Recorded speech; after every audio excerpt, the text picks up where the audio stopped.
ஹல்லேலூயா, ஹல்லேலூயா, ஹல்லேலூயா. உற்சாகமா சொல்லலாம். ஆமென். எத்தனை பேர் ஆண்டவருடைய பாதத்துல உற்சாகமா வந்திருக்கிறேன். ஒரு அற்புதத்தை பெற்றுக்கொண்டே நான் போறேன்.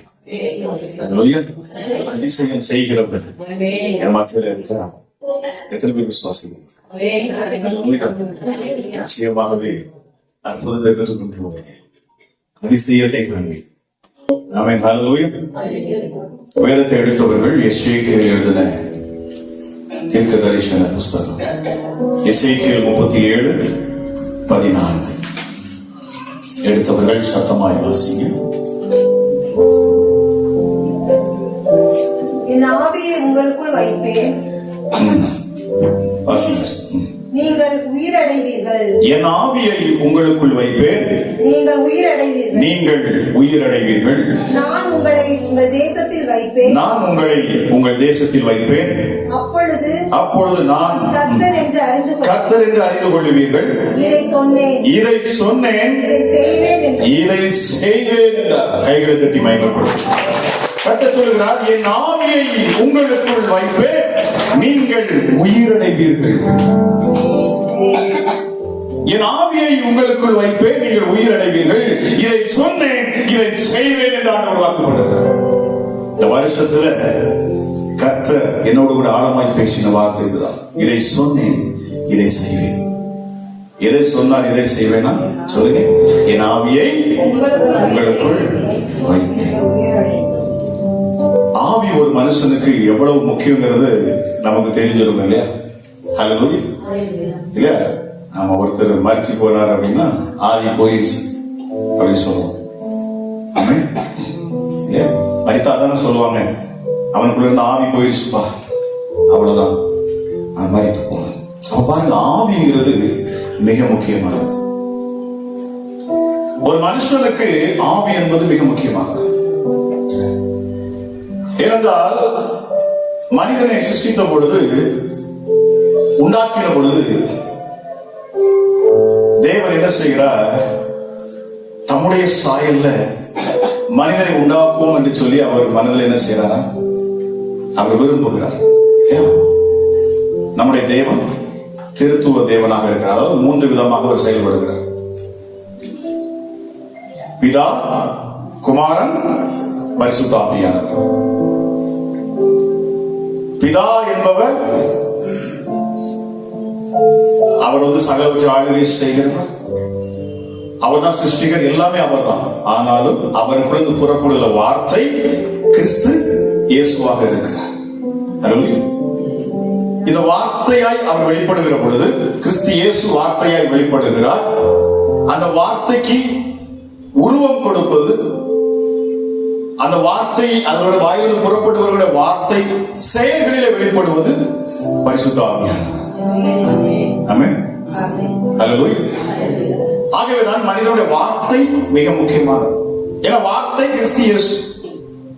நீங்க எதை பேசுறீங்களோ அது உங்களுக்கு நடந்துடும்.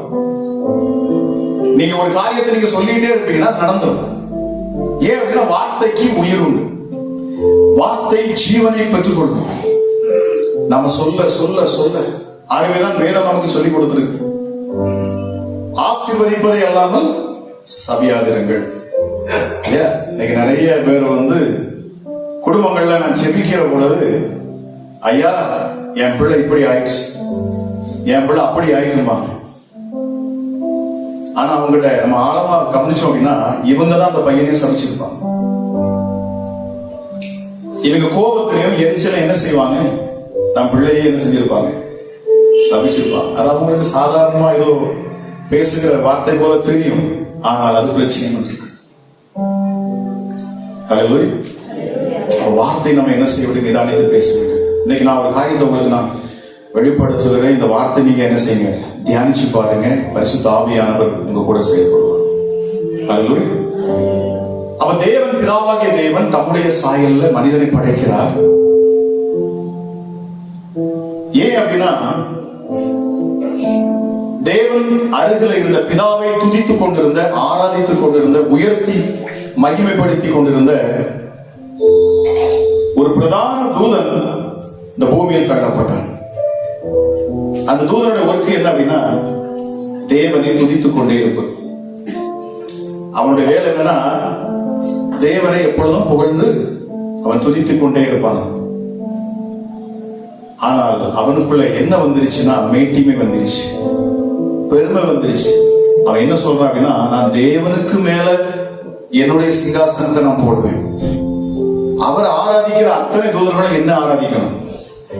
அப்போ ஒரு தூதர்களை என்ன வந்துருச்சு, அவன் தான் பிரதான தூதரா ஆர்டர் வச்சிருந்தார். நான் பக்கத்துல வச்சிருப்பான். நீங்க நிறைய நேரங்கள் நம்ம பார்த்துருக்கோம் இல்லையா, கூடவே வச்சிருந்தப்பா என் கழுத்தை எடுத்து விட்டான் இல்லையா, கூடவே இருந்து வேலையை பழகிச்சு என்னையே என்ன செஞ்சுட்டான், கவுத்து விட்டான்னு சொல்லுவோம் இல்லையா. கூடவே இருப்பாங்க, சொல்ல கூடவே இருந்து குளிய பழிச்சுட்டான் அப்படின்னு சொல்லுவோமா இல்லையா. ஹல்லேலூயா. இந்த சுபாவங்கள் எல்லாமே இந்த லூசிபருடைய வேலை, அதாவது இந்த பிசாசுடைய வேலை தான் இந்த வேலை. இதைதான் தேவனிடத்தில் அவன் செய்கிறான். பிதாவாகிய தேவனுடைய அருகில் இருந்த பொழுது அவன் என்ன செய்யறான், அவனுக்குள்ள ஒரு மேட்டிமை வருகிறது. அவன் சொல்றான், என்னை எல்லாரும் ஆராதிக்கணும், தேவன் ஆராதிக்கிறது போல என்ன ஆராதிக்கணும். அவனுக்கு மேட்டிமை வந்தனால தேவன் அவனை என்ன செய்கிறார், அவன் இந்த பூமியில தள்ளுறார். அவனுடைய வல்லமைகளை ஆற்றலையும் அவர் என்ன செய்கிறார், எடுத்து விட்டு அவன் இந்த பூமியில கீழே தள்ளி விடுகிறார். அவன் விழுந்த இடம் தான் பூமி. இப்ப நாம இருக்கிற இந்த பூமி, இந்த பூமியில அவன் விழுந்த உடனே என்ன ஆயிடுச்சு அப்படின்னா, அவனை தேவன் தம்முடைய வல்லமை, அவன் இருந்த வல்லமை, அவன் வெளிச்சத்தின் விடிவெளி நட்சத்திரம் சொல்லணும். அவன் விடிவெளி மகன், அதாவது வெளிச்சமா இருக்கிறவன். அவனிடத்துல அந்த வெளிச்சத்தையும் எல்லாத்தையும் ஆண்டு என்ன செஞ்சு அவன் இருக்கிறது பிடிக்கிட்டு அவனுடைய அதிகாரங்கள் எல்லாம் பிடிக்கி அவனை பூமியில தள்ளினார். அவன் விழுந்த பொழுது இந்த பூமி என்ன ஆயிடுச்சு, ஒளிக்கீனமாய் மாறி போச்சு, இருளாயிடுச்சு. இந்த பூமி முழுசா எப்படி இருந்தது. ஆதியாகமத்தை நம்ம எடுத்து வாசிப்போம் சொன்னா, எடுக்க சிஸ்டர் முதல் அதிகாரத்தை முதல் வசனத்தை எடுத்து வாசிங்க. அதில் எழுதப்பட்டிருக்கும் பாருங்க.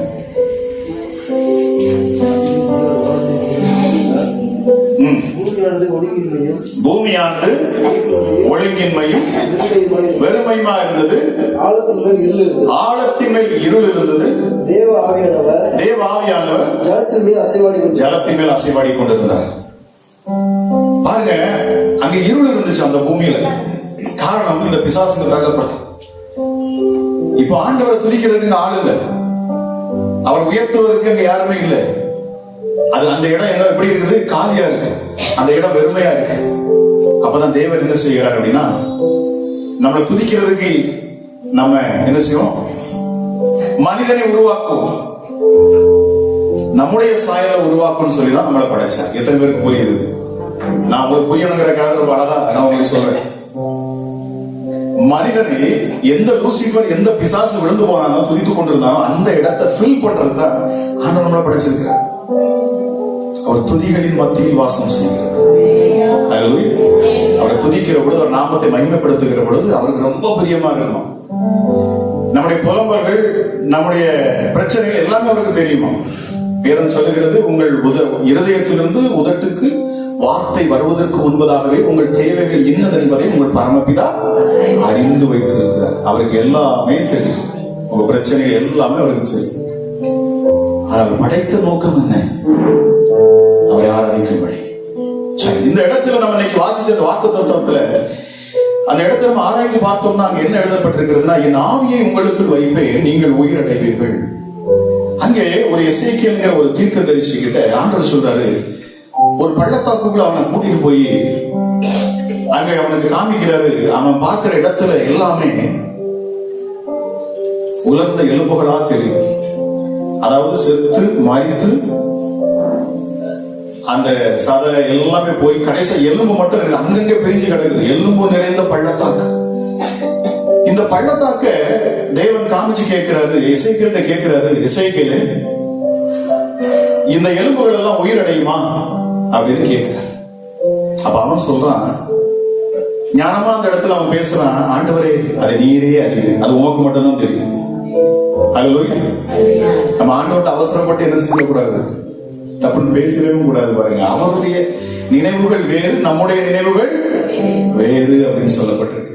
அதனால எசேக்கியேல் அவன் என்ன செய்யறான், ஞானம், ஆண்டவரே அதை நீரே அறிவு, அவர் என்ன செய்ய போகிறார், அடுத்து என்ன செய்வாருங்கிறது அவருக்கு மட்டும்தான் தெரியும். அப்ப உடனே அவன் என்ன செய்யறான், ஆண்டவர் நீரே அறிவீர். அப்ப ஆண்டவர் சொல்றாரு, இந்த எலும்புகளை பார்த்து நீ தீர்க்க தரிசனம் உரை, அதாவது தீர்க்க தரிசனம், நீ பேசு, அப்பொழுது அவைகள் உயிரடையும். நீ பேசு அப்படிங்கிறார். இன்னைக்கு நம்முடைய வாழ்க்கையிலும் நம்ம பேசுகிறது மிக முக்கியமா இருக்கு. வார்த்தை, நான் சொல்ல வார்த்தைங்கிறது இயேசு. ஹல்லேலூயா. அப்ப இவன் ஜீவனுள்ள வார்த்தையை பேசுகிறான் பாருங்க. உலர்ந்த எலும்புகளை பார்த்தவன் பேசுகிறான், உலர்ந்த எலும்புகளே நீங்கள் உயிரடைவீர்கள்.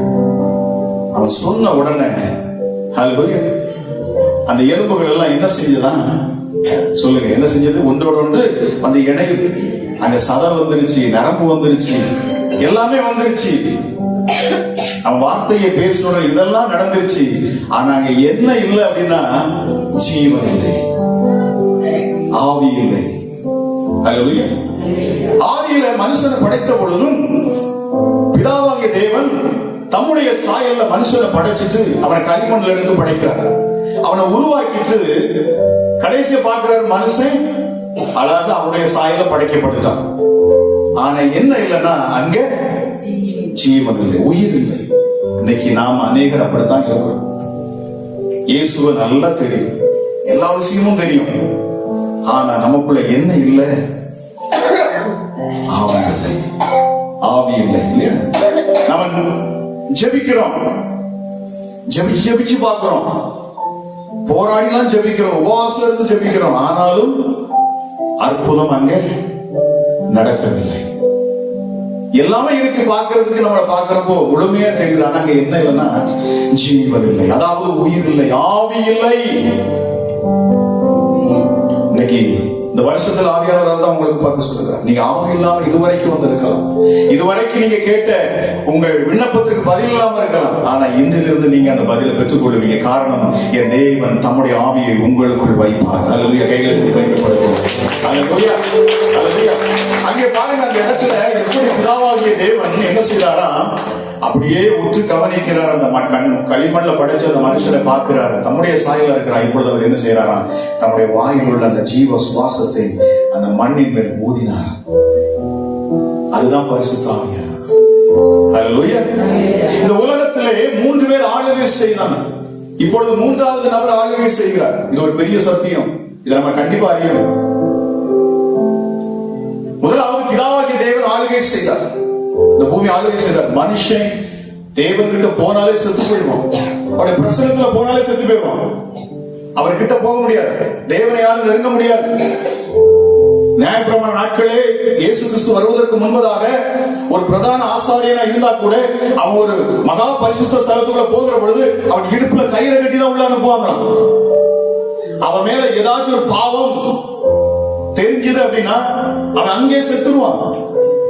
ஏன்னா ஆண்டவர் கொல்ல மாட்டாரு, அவருடைய பிரசன்னம் அந்த மாதிரி, அவருடைய மகிமை அவ்வளவு வல்லமையோடு. ஹல்லேலூயா. அப்ப பாருங்க, இப்படி இருந்த அந்த சூழ்நிலையில தான் தேவன் என்ன செய்கிறாரு, தம்முடைய குமாரனை அனுப்புகிறார். ஏன்னா எந்த ஒரு மனுஷனும் உத்தமன் இல்ல, நீதிமான் இல்ல, எல்லோரும் பாவம் செய்து ஏகமாய் கெட்டு போனார்கள், எல்லாரும் பாவிகளா மாறணும். ஏன்னா ஆதாம் என்கிற அந்த ஒரு மனுஷன் இல்லையா, அவன் செய்த பாவம் கீழ்ப்படியாமல் போய் பிசாசுடைய சத்தத்தை கேட்டபடினார் பிசாசுக்கு பொறாம வந்துருச்சு. மனிதனை படைத்து அவன் நாசியில ஜீவ சுவாசத்தை ஊதுகிறார், மனுஷன் ஜீவாத்மாவானான் என்று சொல்லப்படுகிறது. அவனுக்கு உயிர் வந்தது, அவன் வாழ்ந்து கொண்டு இருக்கிற பொழுது ஆண்டவர் சொல்லுகிறார், இதெல்லாம் சாப்பிடுங்க, இதை சாப்பிடக்கூடாது இல்லையா. அவர் சொன்ன அந்த பழத்தை அவன் என்ன செய்யறான், பிசாசு வந்து தந்திரமா அவன் என்ன செய்யறான், இந்த பூமியில இருந்து பிசாசுக்கு பயங்கர பொறாம வந்துச்சு. நீங்க எப்பெல்லாம் துதிக்கிறீங்களோ ஆராதிக்கிறீங்களோ உங்களுக்கு என்னோட பிசாசுக்கு பொறாம வரும். அவங்க காதுகள்ல வேணும்னே என்ன செய்வான், குழப்பங்களை கொண்டு வருவான். அன்றைக்கு ஆதாமுடைய காதுல பேசுனது, அதாவது ஏவாளுடைய காதுகள்ல பேசினது போல தேவன் படைத்த அவர்களிடத்துல பேசினது போலதான் உங்க இடத்துல வந்து பேசுறான். இன்னைக்கு வரைக்கும் அவன் பேசிக்கொண்டுதான் இருக்கிறான். அவருடைய சத்தத்தை நம்ம கேட்கிற பொழுதுதான் நம்ம என்ன செய்யறோம், அதுல இருந்து வழி விலகி போகணும். இப்படி நம்ம போகக்கூடாது என்பதற்காக தான், நாம் பாவிகளாய் மாறிவிடக் கூடாது என்பதற்காக தான் தேவன் என்ன செய்யறாரு, தம்முடைய குமாரனை அனுப்புகிறார்.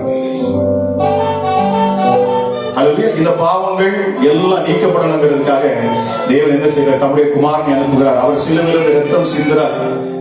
சிலுவையில் வந்து ரத்தம் சிந்தி அவர் என்ன செய்யறாரு, மரிக்கிறார். அல்லேலூயா. நம்முடைய பாவங்களுடைய ரத்தத்தின் மூலமாக என்ன செய்யப்படுகிறது? கழுவப்படுகிறது. இப்பொழுது நான் நீதிமானாக மாறுகிறோம். பாருங்க, எல்லாரும் நம்ம நீதிமான் தான், நீதிமான் சொல்லக்கூடிய நீதிமான் ஆயிட்டோம். ஆனா இப்பொழுது நமக்குள்ள என்ன இல்லை அப்படின்னா, நான் சொல்லக்கூடியது பரிசுத்த ஆவியானவர். இந்த நாளிலே நமக்கு தேவை பரிசுத்த ஆவியானவர். இதுதான் இந்த நாளில நேரம் கம்மியா இருக்கிறனால வேகமா நான் சொல்லி கொண்டு வரேன். இந்த பரிசுத்த ஆவியானவர் இந்த நாட்களில் செயல்படக்கூடிய காலம் இது. இயேசு கிறிஸ்து வந்து பாருங்க, பேதுரு சொல்றாரு, ஆண்டவரே உமக்காக என் ஜீவனையே கொடுத்துருவேன், உமக்காக நான் என்ன வேணும்னு சொல்லுவேன். இன்னைக்கு நிறைய பேர் நம்மளால அப்படி சொல்ல முடியும், ஆனா செய்ய முடியாது.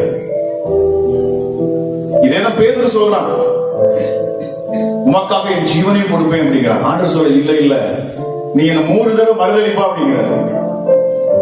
அதே போல இயேசு சிலுவையில் அறிந்த பொழுது அவரை அங்க யாருமே இல்ல பாருங்க, இல்லையா? இயேசு கிறிஸ்துவை பிடித்துக் கொண்டு பொழுது பேதுரு மறுதளிக்கிறான்.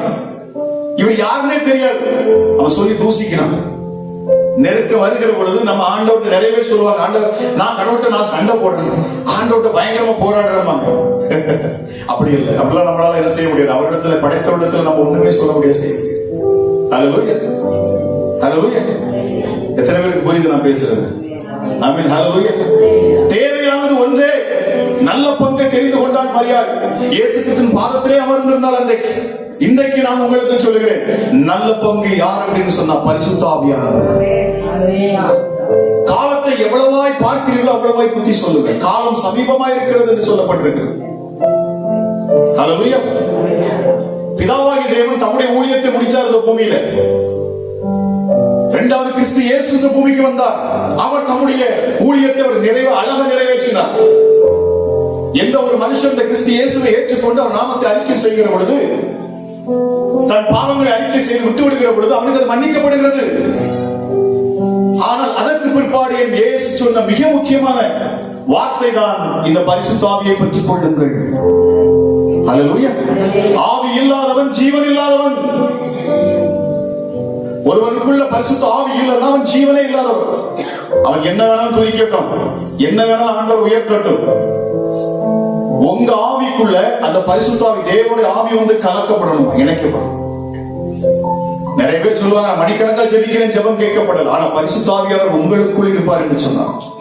வேதம் சொல்லுகிறது, நீங்கள் ஜெபிக்க வேண்டியது என்னதென்று அறியாது இருக்கிற பொழுது ஆவியானவர் தாமே உங்களுக்குள்ள இருந்து வாக்கு கடங்காத ஒரு முயற்சியோடு கூட அவர் உங்களுக்காக விண்ணப்பம் பண்ணுவார். கைகளை தட்டி மகிமைப்படுத்துவோம். ஹல்லேலூயா, ஹல்லேலூயா.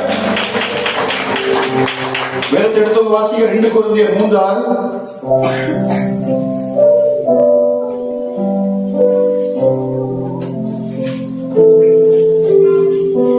புது உடன்படிக்கையின் ஊழியக்காரராய் இருக்கும்படி அவரே எங்களை தகுதியுள்ளவர்களாக்கினார். அந்த உடன்படிக்கை எழுதுகிறதுக்குரியதாயிராமல் ஆவிக்குரியதா இருக்கிறது. எழுத்து கொள்ளுகிறது, ஆவியோ உயிர்ப்பிக்கிறது. ஆவியோ உயிர்ப்பிக்கிறது. ஹல்லேலூயா, ஹல்லேலூயா. இன்னும் அநேக வசனங்களை நம்ம பார்க்கலாம். யோபு 33:4 சொல்லப்பட்டிருக்கிற, தேவனுடைய ஆவியானவர் என்னை உண்டாக்கினார், சர்வ வல்லவருடைய சுவாசம் எனக்கு ஜீவனை கொடுத்தது. ஜீவன் எங்க வருதுன்னா, இந்த ஆவியானவர் இருந்தா தான் ஜீவனே வரும். ஹல்லேலூயா, ஹல்லேலூயா. சகரியா 4:6 சொல்லப்பட்டிருக்கிறது, பலத்தினாலும் அல்ல பராக்கிரமத்தினாலும் அல்ல, என்னுடைய ஆவியினால்தான் ஆகும். ஹல்லேலூயா. ஆவி இல்லாதவன் ஜீவன் இல்லாதவன். ஆவியானவர் கிறிஸ்து இயேசு இந்த பூமியில வந்த பொழுது பாருங்க, அப்போஸ்தலர்கள் கூடவே இருக்கிறாங்க, சீஷர்கள் கூடவே இருக்கிறாங்க. இவர் செய்த அற்புதங்களையும் அடையாளங்களையும் பார்க்கிறாங்க. அதே அதிகாரத்தை லூக்கா 10:19 என் இயேசு கொடுக்கிறார் இல்லையா? நீங்களும் என்ன செய்யுங்க, பிசாசுகளை துரத்துவீங்கன்னு சொல்லி. ஆனாலும் அவர்களால் கிறிஸ்து இயேசு கூட இருக்கிற பொழுது அந்த தைரியத்தில் அவங்க செயல்பட்டாங்க. ஆனால் கிறிஸ்து இயேசு பிடிபட்ட பொழுது அவர்கள் பயந்து நடுங்கி அவர்கள் அறைக்குள்ள பூட்டி கொண்டு உட்கார்ந்து இருந்தார்களாம். ஹல்லேலூயா, ஹல்லேலூயா. இன்னைக்கு காலகட்டம் அப்படித்தான் இருக்கிறது இல்லையா? கிறிஸ்தவர்களை ஒடுக்குறாங்களா இல்லையா? பயந்து போய் இருக்கிறோம். நிறைய பேர் நம்ம பயப்படுறோம். அன்னைக்கு அப்போஸ்தலர் பயந்து போய் இருந்தாங்க. இயேசு கிறிஸ்து சொன்னார், அவர் சிலுவைக்கு போவதற்கு முன்பதாக, எப்படி அன்றைக்கு பிதாவாகிய தேவன் தம்முடைய ஜீவ சுவாசத்தை மனுஷன் ஆசியில் ஊதினாரோ அவன் ஜீவாத்மாவாக மாறினான். அதே போல கிறிஸ்து இயேசுவை என்ன செய்கிறார் அப்படின்னா, தம்முடைய சீஷர்கள் மேல ஊதி, நீங்கள் பரிசுத்த ஆவியை பெற்றுக் கொள்ளுங்கள், நீங்கள் காத்திருங்கள் என்று சொல்லவில்லை. அவர் வந்ததுக்கு அப்புறம் தான் நீங்க என்ன செய்ய முடியும்? என் ஊழியத்தை நீங்க செய்ய முடியும். வேதம் சொல்லுகிறது, அவர் வருகிற பொழுதுதான் சகலவற்றையும் கற்றுத் தருவார். பிதாவை குறித்து அவர் தான் கற்றுத் தர முடியும் உங்களுக்கு. கிறிஸ்து இயேசுவை குறித்து அவர் தான் உங்களுக்கு கற்றுத் தர முடியும். அப்ப நீங்க போய் காத்திருங்க. அப்பதான் அப்போஸ்தலர்கள் சீஷர்கள் எல்லாம் போய் காத்திருங்க. பயந்து போய் இருந்தாங்க. இயேசு கிறிஸ்துவை கொடூரமாய் சித்திரவதை செய்து கொலை செய்த பொழுது பயந்து போய் நடுங்கி போனார்கள் கூட இருந்த எல்லாருமே. ஹல்லேலூயா. இன்னைக்கு நம்முடைய வாழ்க்கை அப்படித்தான் இருக்கு இல்லையா? ஒரு போராட்டம் பிரச்சனை வந்த உடனே நம்ம எங்க ஓடணும், என்ன பண்றேன்னு நமக்கு தெரியாது. தைரியம் இல்லை, நம்பிக்கை இல்லை, விசுவாசம் இல்லை. காரணம், பரிசுத்த ஆவியானவர் உங்களுக்குள் இல்லை. இந்த பரிசுத்த ஆவியை அற்புதமா தேவன் யாருக்கு கொடுத்தார் தெரியுமா? நான் அதிகமாய் சொல்வேன், தேவன் இந்த பூமிக்கு வந்தது நீதிமான்களை தேடி அல்ல, பாவிகளை தேடி வந்தாராம். கைகளை தட்டி மகிமைப்படுத்துவோம். ஹல்லேலூயா, ஹல்லேலூயா. அவர் பாவிகளை தேடி வந்தார். யோவான்ல வாசிக்கிறோம், என் தேவன் என்ன செய்யறாருன்னா, சமாரிய ஸ்திரீ, ஒரு சமாரிய ஸ்திரியை போய் அவர் போய் சந்திக்க போறாரு. இந்த சம்பவம் நம்ம நிறைய பேர் நம்ம கேட்டிருப்போம். ஹல்லேலூயா. இந்த சமாரிய ஸ்திரீ யார் அப்படின்னா, பாவியான ஸ்திரீ. அவளுக்கு 5 புருஷர்கள் இருந்தாங்க. 5 புருஷர்களும் மரித்து போனாங்க, விட்டுட்டு போனாங்க. இப்பொழுது ஒரு புருஷன் இருக்கிறார். அந்த புருஷனும் அவளுக்கு நிரந்தரம் இல்லை. யோசிச்சு பாருங்க, எப்படிப்பட்ட ஒரு பாவியான ஸ்திரீ. தன்னுடைய வாழ்க்கை நிரந்தரம் அல்ல. தன்னுடைய சூழ்நிலைகள் எல்லாம் நெருக்கப்பட்ட ஒரு சூழ்நிலை, அவமானப்படுத்தப்பட்ட ஒரு சூழ்நிலை, பயந்து போன ஒரு வாழ்க்கை. ஏதோ நான் வாழ்றேன் அப்படின்னு அந்த பொண்ணு வாழ்ந்துக்கிறேன். இந்த பெண்ணுக்காக என் இயேசு என்ன செஞ்சாரா, போய் கிணத்தின் அடியில் உட்கார்ந்து காத்திருக்கிறார். அவள் தண்ணி எடுக்க வர்றா. எப்ப வர்றான்னா, மத்தியான வேளையில வருகிறார். யாரும் பாத்திரக்கூடாது. ஏன்னா இப்படிப்பட்ட ஸ்திரீயை பார்க்கிற பொழுது என்ன சொல்லுவாங்க? கேவலமா பேசுவாங்க, அசிங்கமா பேசுவாங்க, அசுத்தமா சொல்லுவாங்க. ஆனால் அவளுக்குள்ள இருக்கிற நல்ல மனசை என் ஆண்டவர் பார்த்தார். இவள் எனக்கு பிரயோஜனமானவள் என்பதை என் ஆண்டவர் அறிந்தார். இவள் ஒருத்தி போதும். இவளிடத்தில் நான் ரட்சிப்பை கொடுக்கிற பொழுது, இந்த தேவ ஆவியானவரை கொடுக்கிற பொழுது, அவள் பாவங்களை மன்னித்து இந்த பரிசுத்த ஆவியானவர் அவளுக்குள் கொடுக்கிற பொழுது, நித்திய ஜீவனை அவளுக்கு கொடுக்கிற பொழுது, இவன் ஒரு ஊரையே கூட்டிட்டு வந்துருவா அப்படின்னு சொல்லி இயேசுக்கு தெரிந்தபடினாலே அவர் போய் என்ன கிணத்தடியில உட்கார்ந்து இருக்கிறார். அவள் தண்ணி எடுக்க வருகிறார். அப்பொழுது இயேசு பாருங்க, எந்த சீசர் இடத்துல யாருக்கிட்டே சொல்லல, ஜீவ தண்ணீரை தருவேன். ஜீவ தண்ணீர்னா என்ன தெரியுமா? ஜீவ தண்ணீர் என்பது பரிசுத்த ஆவியானவர். ஹல்லேலூயா. உன் வாழ்க்கை சீர்கெட்டு போயிருக்கிறதா? உன் குடும்ப வாழ்க்கை சரியில்லையா? உன் பிள்ளைகள் வாழ்க்கை ஒடுக்கப்பட்டிருக்கிறதா? நீ தரித்திரத்தில் இருக்கிறியா? பிசாசு உன்னோட போராடுகிறதா? உன் வாழ்க்கை வறண்டு போயிருக்கிற ஒரு வாழ்க்கையை பார்த்துதான் இயேசு சொல்றார், இந்த ஜீவ தண்ணீரை நான் உனக்கு தருவேன். ஹல்லேலூயா. அது யாருக்கு கொடுக்கப்படுகிறது? தாகம் உள்ளவர்களுக்கு. தாகம் உள்ளவர் மேல் தண்ணீரை ஊற்றுவார். அதுக்குன்னு ஒரு தாகம் உங்களுக்கு வரணும். ஆமென். இந்த 2026 இந்த வருஷம் முதல் தொடக்கத்துல, முதல் மாதத்துல இருக்கிற நீங்க அந்த தாகத்தோடு நீங்க இந்த பரிசுத்த ஆவியானவருக்காக நீங்க வாஞ்சிப்பீங்கன்னு சொன்னா, அவர் வருகிற பொழுது சகல சூழ்நிலைகள் மாறும். ஹல்லேலூயா, ஹல்லேலூயா. அவள்கிட்ட ஆண்டவர் பேசுறார், உனக்கு ஜீவத்தை தருகிறேன். ஆண்டவர் தீர்க்க தரிசனமா பேசுறார். உனக்கு 5 புருஷர்கள் உண்டு. இப்ப இருக்கிற புருஷன் உனக்கு நிரந்தரம் இல்ல. உன் வாழ்க்கை எப்படின்னு எனக்கு தெரியும். இவ பேசுறத பார்த்த உடனே அவளுக்கு உடனே ஒரு விசுவாசம் வருது. ஏன்னா அவ தேவனை தேடிட்டு இருக்கிறார், கடவுளை தேடி. அவளுக்கு யாக்கோபை குறிச்சு தெரியுது, தம்முடைய மூதாதைகளை குறிச்சு தெரியுது. அவளுக்கு தேவனை அறிந்து வைத்திருக்கிறார். நெருக்கத்தில் இருந்தாலும், உடைக்கப்பட்டிருந்தாலும் அவள் மேசியாவை அறிந்து வைத்திருந்தாள். வேதத்தில் எழுதப்பட்ட மேசியா எப்பொழுது வருவார்? அவள் காத்திருக்கக்கூடிய இருதயம் கொண்டவளாக இருந்தாள். என் வாழ்க்கையிலே, என் குடும்பத்தில் ஒரு மாற்றம் வரும். ஏனென்றால் வேதம் எனக்கு வாக்கு பண்ணி இருக்கிறது, பிதா வாக்கு பண்ணி இருக்கிறார். ஹல்லேலூயா. கிறிஸ்து இயேசு என்கிற இரட்சகர் உனக்காக வருவார், மேசியா வருவார், உங்களை விடுவிப்பார் என்று சொல்லி அது சாதாரண ஒரு பெண் அறிந்து வைத்திருந்தா பாருங்க. அவள் உடனே இயேசு பேசினதுடனே அவள் சொல்கிறார், நீர்தான் அந்த மேசியாவோ? நான் கேட்ட மேசியா நீர்தானோ?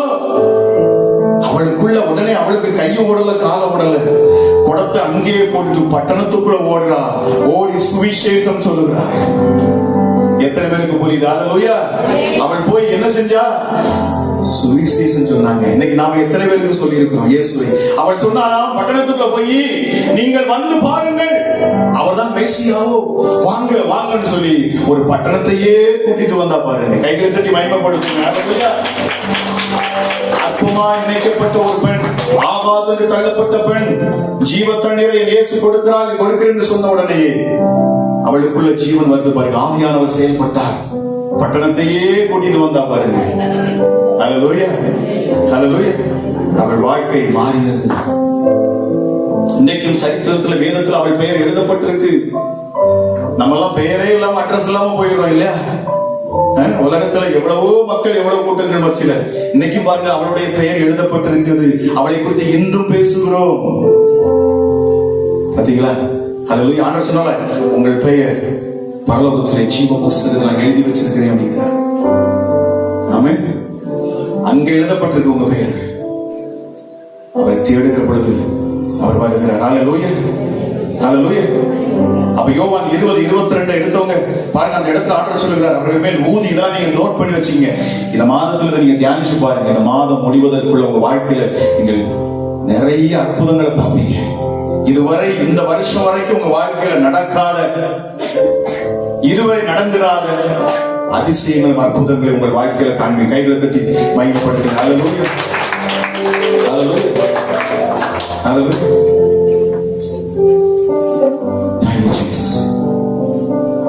பரிசுத்த ஆவியானவர் எவ்வளவு முக்கியம் அப்படிங்கறதான் இந்த வருஷத்துல ஆண்டவர் நமக்கு சொல்ல அவசியம் கொண்டு இருக்கிறார்.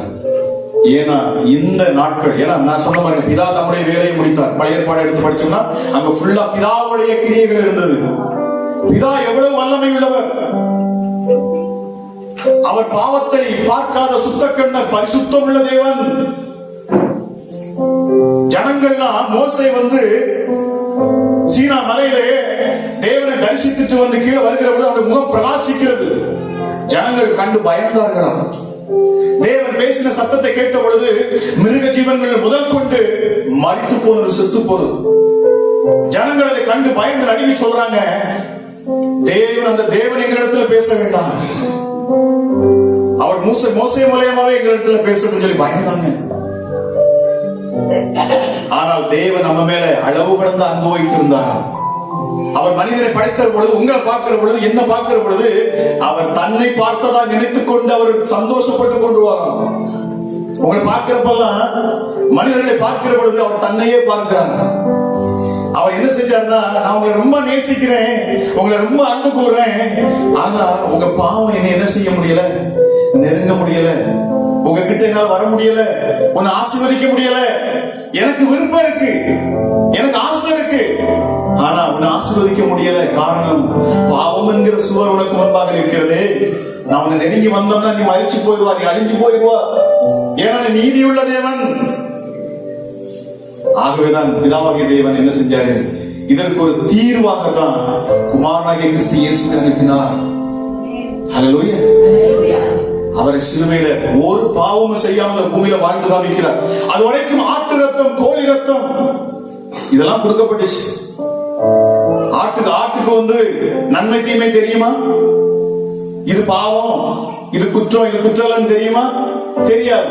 அதனால அந்த ரத்தத்துக்கு என்ன இல்ல, ஜீவன் இல்ல, உயிர் இல்ல. அந்த ரத்தம் பேசாதான். ஆனா மனுஷ ரத்தம் பேசும், உங்க ரத்தம் பேசும். அல்லேலூயா, அல்லேலூயா. எப்ப பிசாசு தன்னுடைய சாயலை மனிதனை படைத்த உடனே பொறாமை கொண்டு ஏவாவுடைய காதுகளிலே பேசு, அவர் 2 பேரை பாவம் செய்ய வைத்து ஏதேன் தோட்டத்திலிருந்து வெளியே வந்த உடனே அவர்களுக்கு குழந்தை பிறக்குது. காயின், ஆபேல் என்கிற 2 சகோதரர்கள் பிறக்கிறாங்க. பொறாமை பிசாசுக்குள்ள இருந்த அதே கிரியை காயினுக்குள்ள வருது.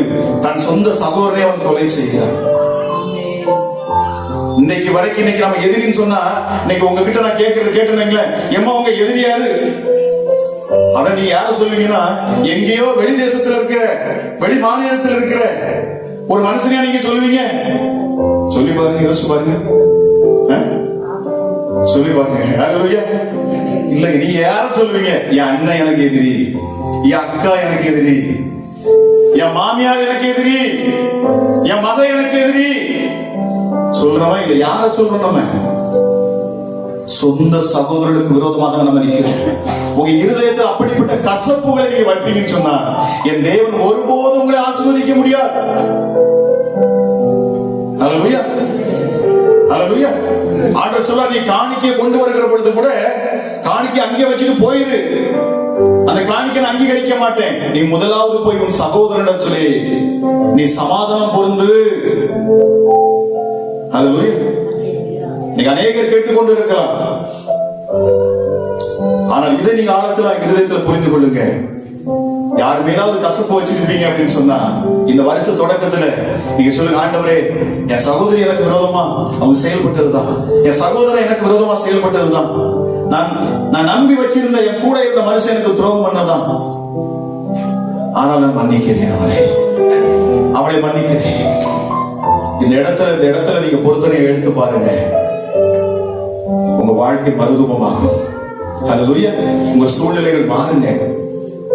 ஆமென். அல்லேலூயா, அல்லேலூயா. இயேசு கிறிஸ்து தம்மை சிலுவையில கொடூரமாக சித்திரவதை செய்து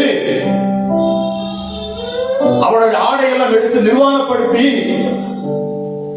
அவரை தொங்க விட்ட அந்த ஜனங்களை பார்த்து இயேசு சொன்னாராம், பிதாவே இவர்களை மன்னியும், நாங்கள் செய்வது இன்னதென்று அவர்கள் அறியாதிருக்கிறார்கள். அல்லேலூயா.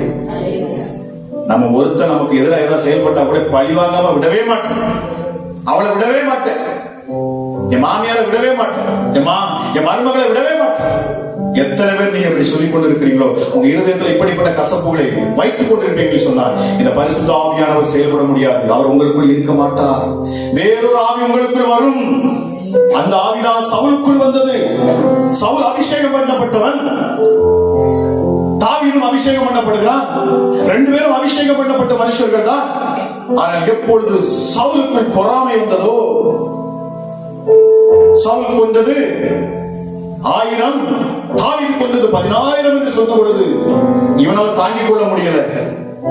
அவன் ஒரு சின்ன பையன், அவனுக்கு இவ்வளவு பெரிய பேர் வருதான்னு சொல்லி அவனுக்கு பொறாமை வந்தது. வேதம் சொல்லுகிறது, சவுலை விட்டு ஆவியானவர் வெளியேறினார். பரிசுத்த ஆவியானவர் அவனுக்குள் வேறொரு ஆவி வந்ததான். அதுதான் கொலைவெறியின் ஆவி. அல்லேலூயா. இன்னைக்கு நிறைய பேர் அதுல பிடிபட்டு இருக்கிறோம். இந்த கடைசி நாட்கள் அப்படி பிடிபட்ட ஜனங்கள் தான் கிறிஸ்துவுக்கு எதிராக, தம்முடைய சொந்த சகோதரர்களுக்கு விரோதமாக, கிறிஸ்தவர்களுக்கு விரோதமாக செயல்படுவார்கள். அல்லேலூயா, அல்லேலூயா. எத்தனை பேருக்கு புரியுது நான் சொல்ற பிரசங்கம்? ரொம்ப ஈஸியா உங்களுக்கு புரியணுங்கிறதுக்காக இந்த நாள் நான் பேசிக் கொண்டிருக்கிறேன். அல்லேலூயா. பரிசுத்த ஆவியானவர் மிக மிக மிக முக்கியம். இயேசு தம்முடைய ஊழியத்தை அழகா நிறைவேற்றிட்டார். இயேசுப்பா நமக்காக இந்த பூமியில வந்து ரத்தம் சிந்தி மரித்து நம்முடைய பாவங்கள் கழுவப்படும்படி எந்தெந்தைக்கு யாரா இருந்தாலும் சரி, உங்க தலைமுறையா யார் வந்தாலும் இந்த இயேசுவை அங்கீகரித்து, இயேசுவே நான் உன்னை விசுவாசிக்கிறேன், என் பாவங்களுக்காக நீர் மரித்தீர், எனக்காகத்தானே நீர் மரித்தீர், இந்த பூமியில ரத்தம் சிந்தினீர், அந்த ரத்தத்தால் என்னை கழுவும், அப்பொழுது நான் பரிசுத்தமாவேன் என்று சொல்லுகிற பொழுது அந்த ரத்தத்தால அவன் பரிசுத்தமாக்கப்படுகிறான், விடுதலையாக்கப்படுகிறான். அதற்கு பிற்பாடு மிக முக்கியமாக ஒருவர் தேவை, அவர்தான் பரிசுத்த ஆவியானவர். அல்லேலூயா. இயேசு கிறிஸ்து சொன்னார் சீஷர்களை பார்த்து, இப்பொழுது நான் உங்களுக்கு சொன்னால் உங்களுக்கு புரியாது, நான் போய் மீண்டும் வருவேன். அல்லேலூயா. அதே இயேசுதான் பரிசுத்த ஆவியானவராகவே இந்த பூமிக்கு அவர் இறங்கி வருகிறார். அல்லேலூயா. அன்னைக்கு இயேசு வெளியில இருந்து தான் அவர் செயல்பட முடிந்தது. இப்ப நான் வந்து ஒரு மனுஷனா இருக்கேன்னா வெளியில இருந்து உங்களுக்கு உதவி செய்ய முடியும், என்னால முடிஞ்ச வரைக்கும் தான் உங்களுக்கு என்ன செய்ய முடியும். ஆனால் இயேசு என்ன செஞ்சாரு? மறுபடியும் அவர் தேவ ஆவியானவராய் நம் ஒவ்வொரு இருதயத்திலும் நமக்குள்ள வந்து வாசம் பண்ணும்படி உங்க ஆவியோடு அவர் வந்து இணைந்து அந்த உன்னதத்தை பரலோகத்தை காண்பிக்கும்படி, உன்னதமான ஒரு வாழ்க்கையை காண்பிக்கும்படி, இந்த பூமியில இருக்க எல்லாமே அற்ப பிரயோஜனமற்றது. பவுல் சொல்லுகிறார் இல்லையா, எனக்கு எல்லாமே உண்டு, ஆனால் எல்லாவற்றையும் நான் நஷ்டமும் குப்பையுமாக எண்ணுகிறேன். ஆமென். அல்லேலூயா.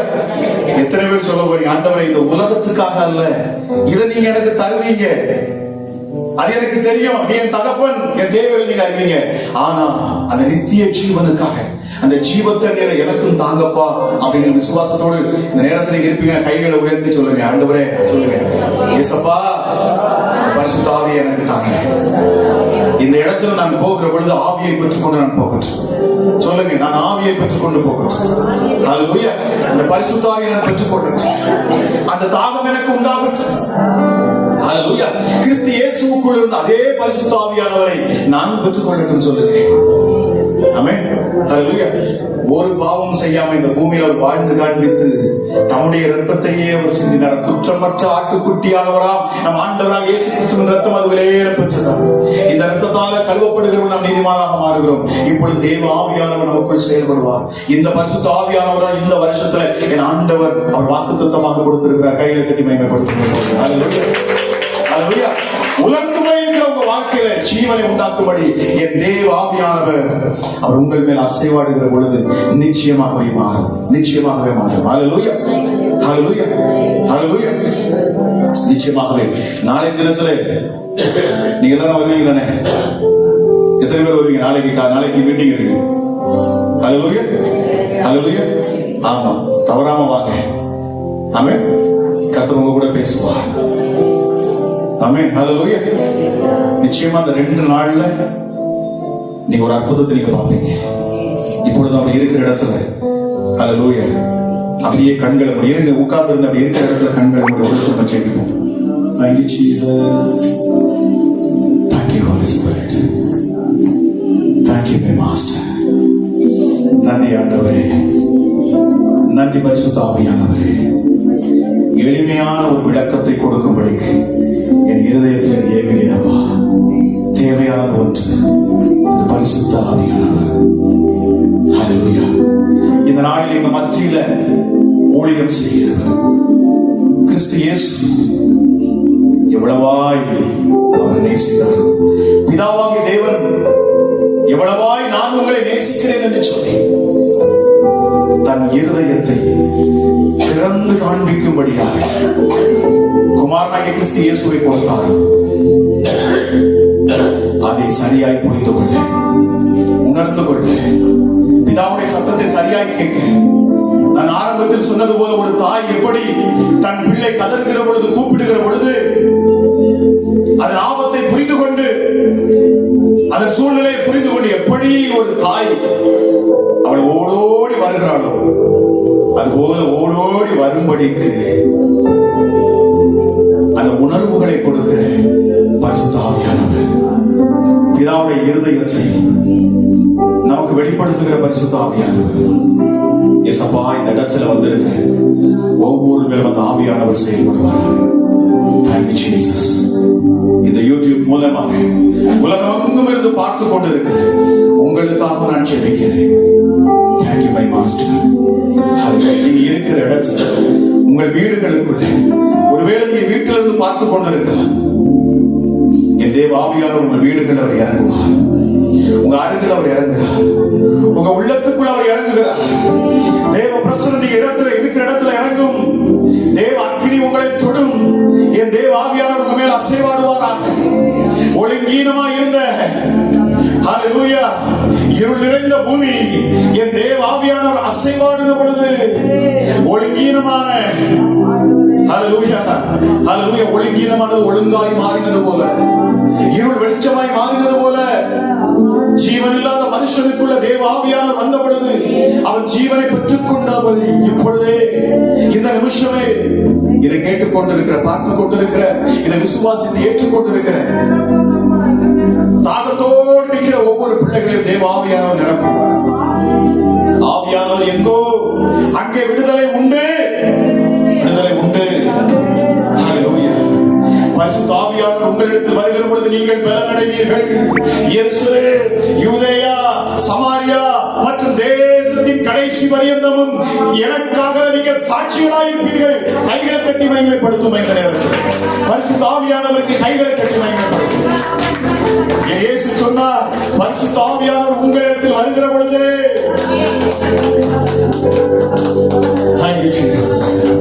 நீங்கள் உயிரடைவீர்கள். புது பலன் உண்டாகும்.